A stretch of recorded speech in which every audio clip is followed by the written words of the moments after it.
Hello friends, मैं उदित। इस video में हम डिस्कस करेंगे अबाउट हेडिंग टैग्स।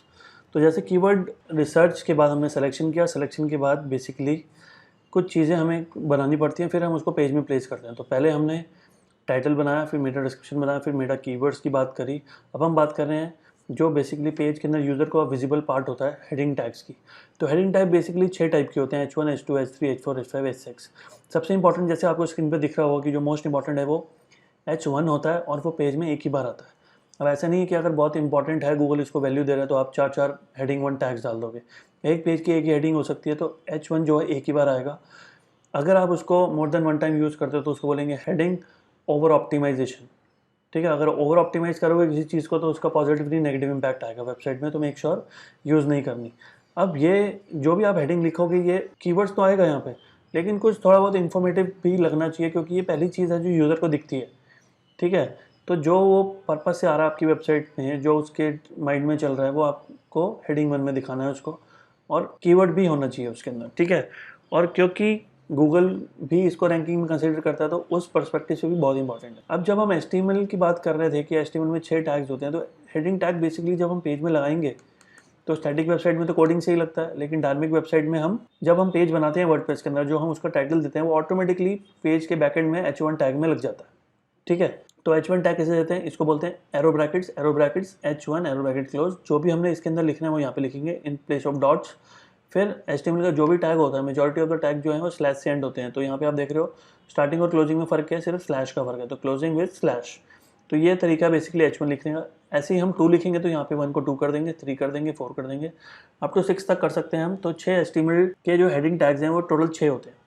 ठीक है, अट्रैक्टिव भी होना चाहिए, कीवर्ड भी होना चाहिए, क्योंकि ये यूज़र को भी पहले दिखता है और रैंकिंग सिग्नल भी है। H1 एक ही बार यूज़ करना है, लेकिन H2, H3, H4, H5, H6 जितनी मजीद बार यूज़ कर सकते हो, डिपेंडिंग अपॉन कितनी रिक्वायरमेंट है। अब जब ये हेडिंग टैग्स की बात करते हैं, तो इससे बेसिकली आप गूगल को अंडरस्टैंड करवाते हो कि पेज का स्ट्रक्चर क्या है।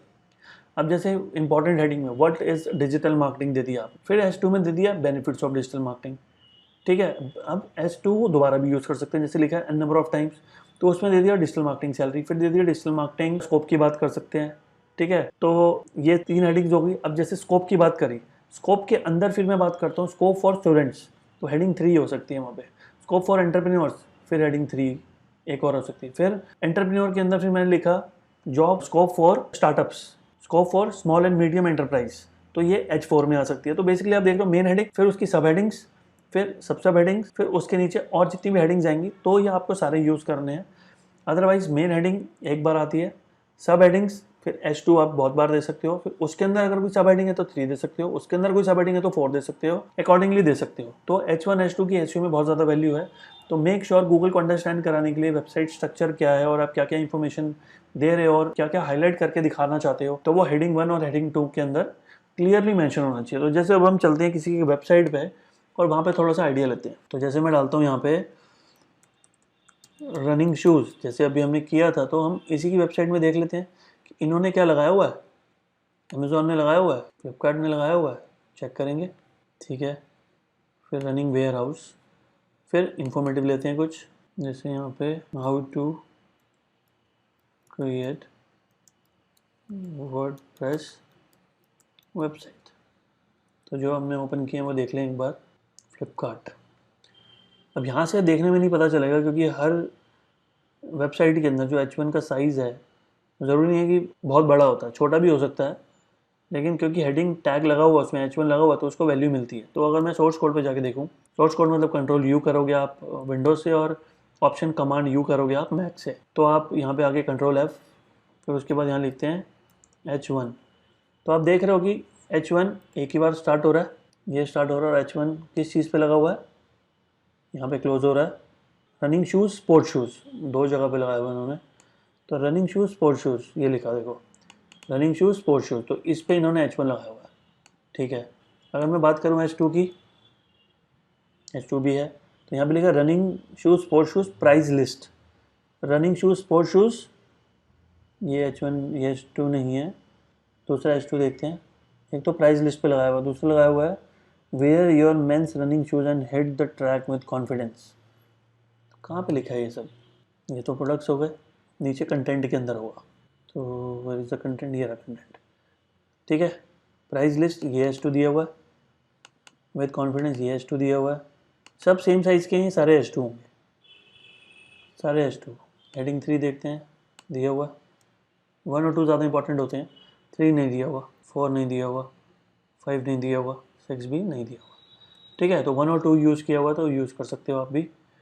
फिर running ware house, source code में अगेन आते हैं, यहाँ पे कंट्रोल F करते हैं, H1 एक ही बार यूज़ करना चाहिए, एक ही बार यूज़ किया। मेंस रनिंग शूज़ पे दिया हुआ है, तो सबसे ऊपर दिया हुआ मेंस रनिंग शूज़, फिर नीचे ये ब्रांड्स दिए हुए हैं, फिर ये shop by pronation, favourite running shoes, इसमें देख रहे हो आप हेडिंग बड़ी बड़ी आ रही है, looking for women shoes are best deals. देखते हैं चलो, H1 के बाद H2, shop the brands you love. ठीक है, फिर हेडिंग 2 अगला दिया हुआ है शॉप बाय प्रोनेशन। ठीक है, एग्जैक्टली वही जो मैं बोल रहा था वही H2 है। 1 2 3 4 5 6 बार ही दिखा रहा था वहाँ पे, 6 बार है। अब ये जो है ये वाला है मेंस न्यूट्रल रनिंग शूज़, तो देखते हैं H3 भी दिया हुआ है क्या, 10 बार दिया हुआ, देखा मेंस न्यूट्रल। साइज से भी पता चल जाता है कि हेडिंग 1 सबसे बड़ा, H2 थोड़ा छोटा, H3 और छोटा, H4 और छोटा, तो उसे भी पता चल जाता है। तो ठीक है, समझ में आ रहा है कि H1 H2 लगाया हुआ है। अब किसी ब्लॉग पे चलते हैं, देखते हैं ब्लॉग में कैसे यूज़ किया हुआ है। अभी तो ई कॉमर्स देखा हमने, source code control F H1 एक ही बार है। ठीक है, सबने एक बार यूज़ किया हुआ है तो ऑब्वियसली मुझे और कुछ ज़्यादा बताने की ज़रूरत नहीं है कि एक ही बार यूज़ करते हैं। लेकिन H2 और H3 आपने देखा ज़्यादा बार भी था, H1 फिर H2 भी एक बार है, H3 14 बार है, H4 29 बार है, H5 नहीं है, H6 नहीं है, तो इतनी आगे तक नहीं जाता कोई। फिर आगे आते हैं, फिर सोर्स कोड कंट्रोल F, तो H1 एक ही बार है, H2 3 2 बार, 4 15 बार, 5 6 नहीं है, 5 और 6 तो है ही नहीं, 4 तक तो फिर भी है। तो ये बेसिकली आप देख रहे हो H1 और H2 की ज़्यादा इंपॉर्टेंस है, तो वही लोग ज़्यादा यूज़ कर रहे हैं। H3 बहुत रेयर लोग यूज़ कर रहे हैं। तो अब जो हमने लिस्ट बनाई हुई है उसमें कैसे यूज़ करेंगे, तो चलते हैं चलो। अब ये हमारी लिस्ट, तो हेडिंग की बात कर रहे थे हम, जो बॉडी के अंदर होता है, जो यूज़र को दिखता है। हेड वाला पार्ट यूज़र को विजिबल नहीं होता है। हेड में जो 2 चीज़ें होती हैं, टाइटल और डिस्क्रिप्शन, वो सर्च इंजन पे दिखता है लेकिन वेबसाइट पे आने के बाद नहीं दिखता। ठीक है, तो यहाँ पे जो हमारा मोस्ट इंपॉर्टेंट, जैसे हमने देखा रनिंग का, men's running shoes for man, कुछ भी दे सकते हैं, मेरे ऊपर है रनिंग शूज़, पर्टिकुलर मैन का पेज है तो मैन देना बनता है, ऐसा दे सकते हैं। ठीक है, उसके बाद हम वेडिंग फोटोग्राफी की बात करें तो यहाँ पे हम अगर हेडिंग देंगे तो यहाँ पे देंगे वेडिंग फोटोग्राफर्स इन दिल्ली, अपना मेन इंपॉर्टेंट कीवर्ड आएगा। ठीक है, फिर यहाँ पे डिजिटल मार्केटिंग की बात करेंगे तो डिजिटल मार्केटिंग जो इंपॉर्टेंट कीवर्ड है, कोर्स इन दिल्ली, सिर्फ मैंने नहीं सबने डाला हुआ, मैं आपको दिखा दूँ। ठीक है, मैंने डाला digital marketing course in Delhi, तो मैं आ गया यहाँ पे एसईओ के रिजल्ट्स पे, first second third fourth fifth sixth. ठीक है, 6 बहुत हैं एग्जांपल दिखाने के लिए। डिजिटल मार्केटिंग का पेज है ये, और कंट्रोल यू करूँगा मैं, कंट्रोल F। अब देखते हैं डिजिटल मार्केटिंग वालों ने सही किया हुआ है कि गलत किया हुआ है। एक ही बार यूज़ किया हुआ है किस पे, number 1 corporate technologies digital marketing course के लिए, देखा मेन कीवर्ड डाला हुआ है इसके अंदर। अगले पे आते हैं कंट्रोल F, इन्होंने 2 बार डाल दिया। ठीक है, most advance digital marketing course in Delhi, और दूसरा digital marketing course in Delhi fees, 2 बार डाला हुआ है, एक ही बार होना चाहिए। मेजॉरिटी आप देख ही रहे हो कि एक बार डाला हुआ। इन्होंने यही कीवर्ड यूआरएल में भी लिया हुआ है, यूआरएल भी ऑप्टिमाइज है। तो H1 सोर्स कोड पे आके चेक करेंगे, यहाँ पे नहीं आएगा फ्रंट एंड पे, तो कंट्रोल F, एक बार 2 बार डिजिटल मार्केटिंग कोर्स, और दूसरा about digital marketing institute, 2 bar use किया हुआ है, एक बार होना चाहिए था। फिर से source code control F, okay, first time I have seen, 11 bar use किया हुआ इन्होंने।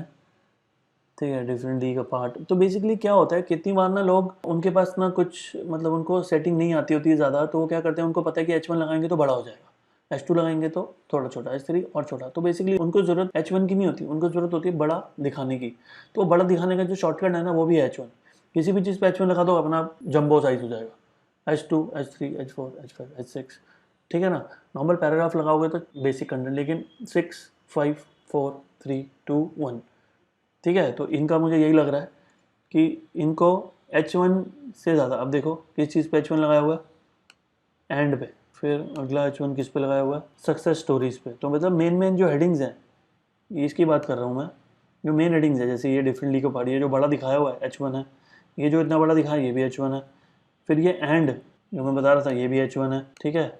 उसके बाद which language do you speak, H1, excited want to know more, H1, success stories H1, ये वाला H1, DSM ब्लॉग H1, ये वाला H1।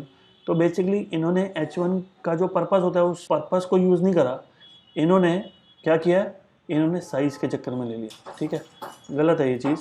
अब ये देखते हैं, Ctrl+F, नेक्स्ट भी देख लेते हैं, जब तक एक बार भी नहीं है लेकिन होना चाहिए था। मेजॉरिटी आप देख रहे हो एक बार है, मेन कीवर्ड यूज़ किया हुआ है इन्होंने। तो दिस वे आप यूज़ कर सकते हो। प्लेस कैसे करना है वो हम नेक्स्ट वीडियोस में करेंगे, लेकिन अभी मैं दिखा रहा हूँ कि एक बार यूज़ होता है, मोस्ट इंपॉर्टेंट है। तो मेजॉरिटी सबने अपना कीवर्ड्स डाले हुए हैं, ठीक है ना। तो एक ही बार यूज़ करना है, मोर देन दैट नहीं करना। 2, 3, 4 जितनी मर्जी बार यूज़ करो, उसके लिए मैं मन नहीं करता। तो this is the story of H1। अगर हम बात करें कि इंफॉर्मेटिव साइट्स का टाइटल कैसा होना चाहिए, जैसे टाइटल हमने बनाया तो हेडिंग कैसे होनी चाहिए, तो जो बेसिकली टाइटल में लिखते हैं एग्जैक्टली वही हेडिंग में भी होता है, एकदम सेम। तो अगर हमने इसमें से कोई भी चूज़ करी है सपोज, तो एग्जैक्टली वही चीज़ हमारी हेडिंग में भी आएगी, कोई चेंज नहीं करना। आप किसी भी इंफॉर्मेटिव वेबसाइट में देख सकते हो कि जो भी आप टाइटल में यूज़ करोगे एग्जैक्टली सेम हेडिंग में भी होता है। जैसे मैं यहाँ पे बात कर रहा हूँ, reduce belly fat in man women without exercise diet, तो हाउ टू रिड्यूस वाला मैंने अगर लिया होता तो सेम हेडिंग में आ जाता, तो इसके अंदर कुछ नहीं करना आपने, ठीक है। तो दिस वे आप कर सकते हो इन दोनों का। So hope you understand, hope आपको समझ में आ गया होगा। तो see you in the next video, thank you.